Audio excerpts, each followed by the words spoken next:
Bismillahirrahmanirrahim. Assalamualaikum warahmatullahi wabarakatuh. Bismillah, alhamdulillah, wassalatu wassalamu ala rasulillah. Mudah-mudahan kita semuanya selalu berada di dalam rahmatnya Allah. Amin ya Allah ya rabbal alamin. Kali ini saya ingin membahas, ada yang bertanya kepada saya perihal gaya nih. Perihal gaya, gaya apa yang dia tanyakan itu perihal gaya 69. Dia bertanya apakah hal itu diperbolehkan di dalam fikih ataupun diharamkan. Sebelumnya mohon maaf sekali ya jika didengar akan apa yang saya jelaskan misalkan agak sedikit tabu begitu ya, karena saya membahas hal yang seperti inilah gitu, yang mana bagi sebagian orang mungkin hal ini cukup tabu didengar. Tetapi jangan berpikir negatif, karena apa yang saya sampaikan ini adalah dasar ilmu yang ingin saya sampaikan. Karena apapun itu ya, di dalam beribadah kita itu diatur oleh aturan agama ya, diatur oleh fikih, sehingga tidak ada kehamhaman lagi gitu bagi kita yang belum mengetahui apakah ini diperbolehkan atau tidaknya. Jadi sekali lagi ya, jangan berpikir negatif akan apa yang saya sampaikan ini ya. Apalagi kan saya ini wanita gitu ya, seolah mungkin agak kurang pantas lah kalau wanita berbicara hal seperti ini. Nah, jadi ada yang bertanya sekali lagi kepada saya, apakah diperbolehkan di dalam Islam jika suami istri itu melakukan hubungan seksualitas dengan menggunakan gaya 69? Jika yang udah berumah tangga lama mungkin udah pada paham ya apa itu gaya 69. Tapi jika ada yang belum paham, misalkan ada yang belum paham gaya 69 itu gimana sih gitu. Misalkan yang baru nikah gitu yang belum paham. Jadi gaya 69 itu adalah posisi sang suaminya di bawah tuh biasanya bahwa suaminya di bawah dan posisi sang istrinya itu di atas. Tapi tidak seperti itu juga sih terkadang. Jadi intinya dari gaya 69 itu adalah apakah boleh sang suami itu maaf-maaf sampai menjilati ataupun menghisap klitoris sang istrinya, dan ketika melakukan hubungan itu sebaliknya sang istri pun maaf sekali ya dengan bahasa yang saya sampaikan, sampai mengulum Mr. P suaminya. Nah, itu adalah yang dikatakan dengan gaya 69. Jadi saling mencium, saling menghisap, saling menjilat di area vitalnya lah istilahnya seperti itu. Nah, apakah itu diperbolehkan atau diharamkan? Saya di sini berbicara tentang ilmu fikih, bukan ilmu akhlaknya ya. Sekali lagi saya tekankan, saya di sini adalah menjawab dari ulama fikih, bukan menurut perihal ilmu akhlaknya seperti itu. Nah, kalau di dalam ilmu fikih itu banyak ya sebetulnya saya temui di dalam beberapa kitab seperti itu, yang mana jumhurul ulama itu mayoritasnya membolehkan seperti itu. Dalil Al-Qur'annya kenapa dibolehkan tertera ada di dalam surat Al-Baqarah ya, pada ayat 223. A'udzubillahi minasyaitonirrajim. Nisa'ukum harthul lakum fa'tu harthakum anna syi'tum. Wallahu a'lam bil muradi. Jadi kan di lafaz itu dikatakan nisa'ukum. Nah, gitu kan, wanita ataupun istri kamu itu adalah harthul lakum, adalah sawah ladang bagimu. Artinya sawah ladang suami. Fa'tu, maka datangilah gitu ya. Harthakum, ladangmu itu anna syi'tum. Nah, di sana itu ada lafad anna syi'tum. Kalau kita lihat di tafsirnya, lafad anna syi'tum itu bermakna aimin ayna syi'tum.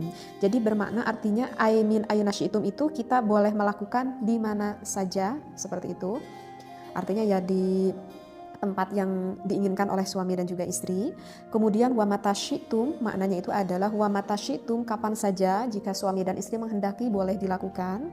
Kemudian kaifa syi'tum, dan nah ini kaifa syi'tum, bagaimana saja sesuai kehendak yang kalian sukai, artinya sesuai kehendak yang disukai oleh istri dan juga suami kamu. Jadi ini yang salah satu dasar referensi ayat Al-Quran yang mana membolehkan kita melakukan gaya 69 itu, karena tidak ada larangan di sana. In kana dzalika min simamin wahidin, jika ada dari lubang yang satu. Nah, di sini adalah penekanan yang jelas asal masuknya itu ke lubang yang satu, yaitu ke lubang vagina sang istri. Nah, jadi dalil Al-Quran ini yang menunjukkan bahwa suami boleh bersenang-senang dengan istrinya dengan gaya apapun selama suami dan istrinya itu saling suka, saling meridhoi, tidak ada keterpaksaan antara suami dan juga istri. Nah, itu yang perlu digarisbawahi.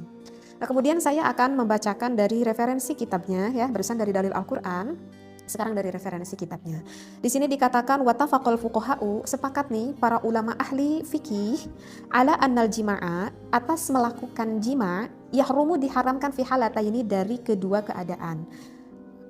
ada dua hal yang nggak boleh dilakukan berhubungan intim, itu adalah fid duburi, jika suami memasukkan ke lubang belakang ataupun lubang duburnya, wafil haidi, ataupun memasukkan milik suami kepada istrinya ketika istrinya itu sedang berada di dalam keadaan haid.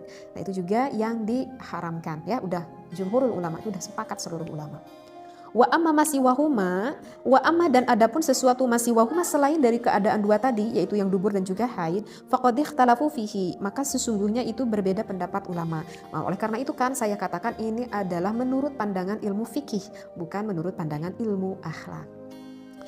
Faqad qala Asy-Syaikh Zainuddin bin Abdul Azizi Al-Malibari fi Fathul Mu'in, berkata Asy-Syaikh Zainuddin bin Abdul Aziz Al-Malibari di dalam kitab Fathul Mu'in. Di sana kalau para santri ini udah populer kitab Fathul Mu'in ya. Jadi itu kitab fikih yang banyak sekali dipelajari di pesantren-pesantren. Nah, bagi yang pernah ngaji kitab Fathul Mu'in, di sana kita akan menemui faslun fil kafaah ya. Di sana kita akan menemui faslun fil kafaah, bisa dibuka lagi referensi kitabnya. Kemudian kita lihat agak ke bawahnya itu ada tatimatun ya. Ada tatimatun, di sini ada pembahasan yang mengatakan seperti ini.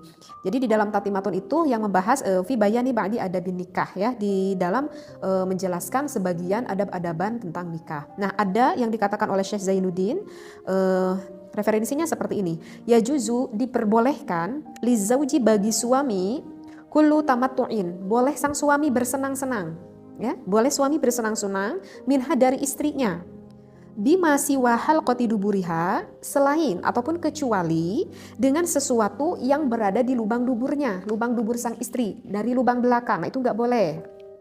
Walau bimaswi badriha. Nah, kecuali nih, walau bimaswi badriha, yang diperbolehkan itu walaupun sang suaminya itu sampai menghisap klitoris sang istrinya. Nah, jadi di dalam kitab Fathul Mu'in yang berkata Syekh Zainuddin bin Abdul Aziz, di sana dikatakan hukumnya diperbolehkan sang suami menghisap klitoris sang istrinya. Nah, begitu juga sebaliknya, sang istri juga diperbolehkan untuk mengulum milik sang suaminya yang kita kenal dengan gaya 69 ini gitu ya. Nah, jadi bagi sang suami ataupun sang istri, jika hal itu memang dianggap diperlukan dan saling menyukai, maka tak perlu ada keraguan kalau berbicara di dalam ilmu fikih, ulama di dalam madhab Imam Syafi'i memperbolehkannya. Dengan syarat sang istri dan juga sang suami saling suka ya, saling meridhoi seperti itu. Kalau misalkan istrinya nggak mau gitu, kalau misalkan pengantin baru gitu ya, itu kemungkinan kebanyakan para istri tuh nggak mau gitu ya, karena mungkin agak jijik juga gitu ya, dan merupakan hal yang sangat di luar bayangan mungkin, sehingga nggak mau melakukan hal itu. Nah, tetapi kalau misalkan dengan berjalannya waktu dengan sedikit suami merayu begitu ya, kebanyakan sih wanita tidak akan merasa keberatan sih seperti itu. Nah, saya tidak tahu ya bagaimana yang dirasakan oleh suami dan juga istri Anda di rumah gitu ya. Cuman kebanyakan gitu kalau saya dengar gitu seperti itu.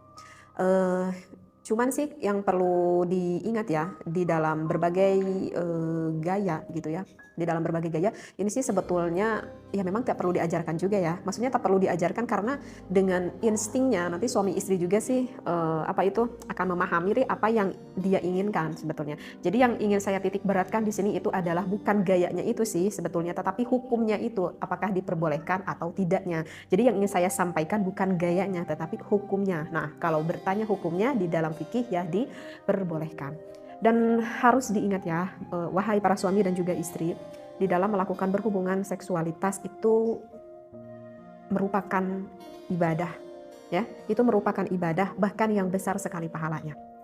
Jangan dikira ini bukan ibadah, ini adalah suatu ibadah yang besar sekali pahalanya dan banyak sekali kemanfaatan.